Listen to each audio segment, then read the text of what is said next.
¿Qué tal, chicos? En este video vamos a continuar con nuestro tema, con este bloque número 2, géneros literarios. Ya mencionamos más o menos de qué consiste cada género, en las características del género narrativo, lírico, dramático y el ensayo literario como género.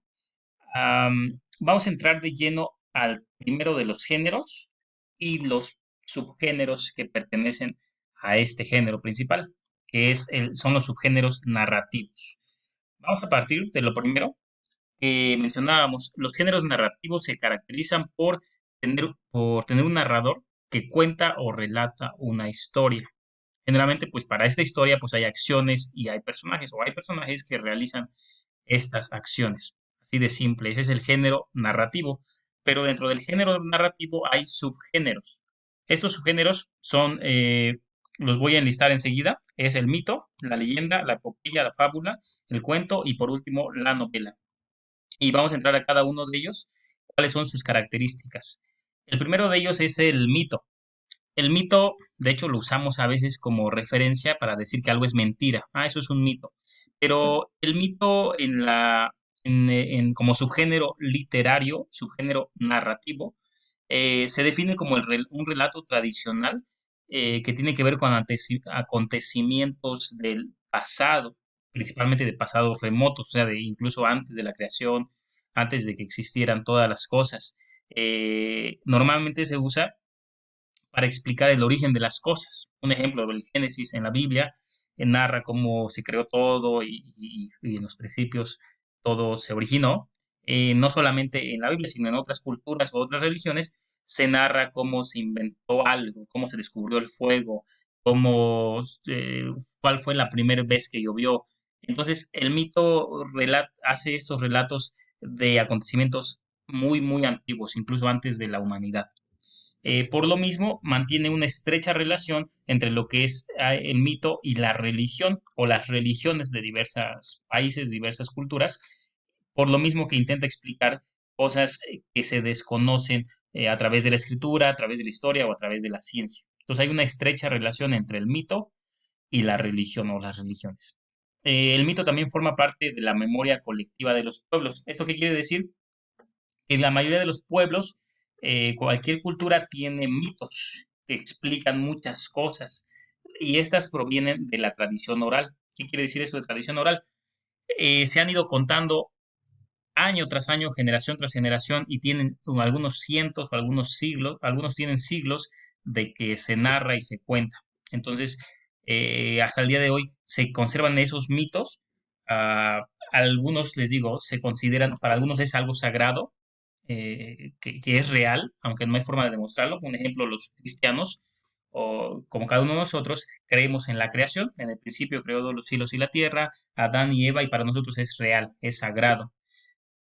Para algunas otras religiones tal vez es mentira, no puede ser cierto, ¿verdad? Así como para nosotros lo que o explican otras religiones acerca del origen no es la verdad.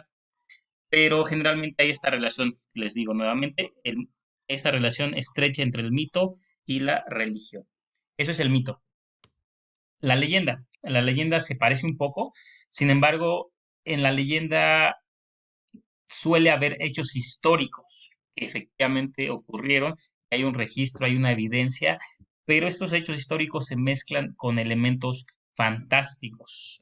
Vamos a poner un ejemplo súper reciente, vamos a pensar en Emiliano Zapata. Emiliano Zapata sabemos que existió, sabemos que fue un personaje de la revolución, sin embargo, tal vez por ahí alguien con el afán de que sea más interesante o de resaltar la importancia de Zapata en la revolución, le empieza a agregar elementos un poco exagerados. No sé, mató a tantos soldados, o era muy hábil para las armas, y empieza a agregarle elementos que ya no sabemos si efectivamente son ciertos, son verídicos, y se empieza a mezclar el hecho histórico con elementos ya fantasiosos, fantásticos, extraordinarios, y se crea lo que conocemos como leyenda. Hay leyendas recientes y leyendas antiguas, eh, desde incluso antes de que existiera la escritura,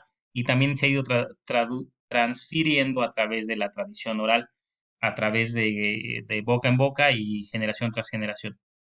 Entonces la diferencia sería esa entre leyenda y mito. Es algo que probablemente existió y hay un hecho histórico, mientras que en el mito es algo que es muy difícil de comprobar. Otro de los géneros es la epopeya. Así de simple, la epopeya es una narración, porque recuerden, estamos en el subgénero narrativo, es una narración que narra, que relata acciones heroicas, generalmente pues de un personaje o de un pueblo o de una guerra, y narra esto, en pocas palabras sería parecido a una película de acción. Hay acciones heroicas. Representan generalmente una colectividad, quiere decir a un pueblo, a una cultura, e identifican a personajes importantes de esa cultura. Este es uno de los subgéneros narrativos más antiguos, y tiene el primer registro de una narración de este tipo, es el poema de Gilgamesh, uh, que tiene más de 2000 años, fue 2000 años antes de Cristo, más otros 2000, son alrededor de 4000 años existiendo este poema de Gilgamesh, el Mahabharata de la India, y la Iliada y la Odisea es más reciente, de Homero, y representa la cultura griega. Son esas obras las más representativas de los subgéneros narrativos. Y ya más reciente, en el siglo XII después de Cristo, tenemos el Cantar del Mío Cid, que igual narra la historia de un soldado español, bueno, antes de que se constituyera como tal España, pero en lo que es actualmente España, y de todas sus hazañas, de todas sus obras y sus aventuras y todo lo que él logró hacer, el Cantar del Mío Cid. Son unos ejemplos de epopeya. Otro de los subgéneros narrativos es la fábula. Ya hemos escuchado o alguna vez hemos leído alguna fábula por ahí. Y es una narración, como ya dijimos, que usa elementos animales como personajes. Generalmente no son humanos, sino son personajes antropomorfizados. Ok, esta palabra de antropomorfizados se refiere a que adquieren forma o características de humanos. Tal vez no la forma como tal, pero sí las características. Un ejemplo, la fábula de la liebre y la tortuga. La liebre cobra una actitud eh, mm, orgullosa, o muy presumida, muy creída, no sé. Es una característica del humano, pero se le pone a la liebre, mientras que a la tortuga se le pone una característica de ser paciente, perseverante, echarle ganas, todo esto, y se plasma a través de una tortuga. Entonces los animales cobran elementos y características de humanos, y a través de esta historia se trata de plasmar una moraleja, que en pocas palabras pues es una enseñanza corta, una conclusión de la historia, de la narración, y de qué hacer o qué no hacer, qué es lo correcto. Entonces ahí nos aparece la famosa moraleja.